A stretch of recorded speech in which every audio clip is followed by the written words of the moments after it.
Hey guys, it's your boy DC Panda back with another video, and today is a quick one on how to install Power BI onto your system.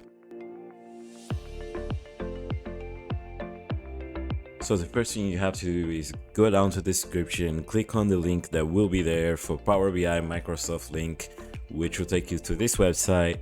Then you see here Microsoft Power BI Desktop. If you click on download, that will take you to the Microsoft Store. So what you will want to do is click on advanced download options. This will open up a different link here where you can choose the language where you want to install Power BI. So if you want it in English, it will come up primarily in English, or you can choose it in your language. Then you click on download. It gives you the options of which one you want to download, so that will be up to you and your system, whichever is more appropriate for you.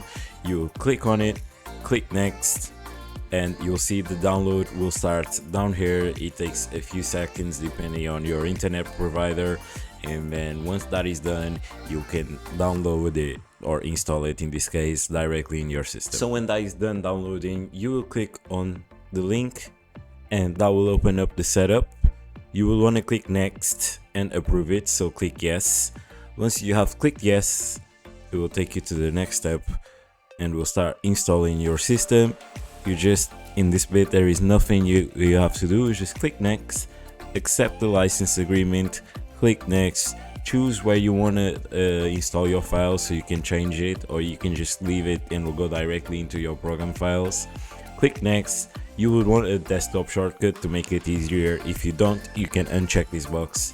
Then you click install and then you just wait and let the magic happen. So when that's done downloading, you'll see it here. You can launch it straight away if you want, and this is the only thing I'm going to say. It's very important that you keep this up to date and you always keep the latest version of Power BI Desktop, because they keep updating the system and adding new features, and the new features will not show up in the settings if you do not have the latest version. And in future, in different videos where I show you how to use Power BI, I'll show you some of those features and how they will not show up in the old system compared to the new system.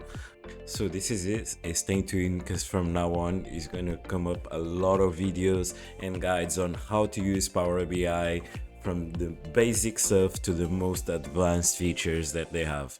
So stay tuned, make sure to subscribe, hit that notification bell, leave a comment, some likes, and I'll see you in the next video. Thank you guys.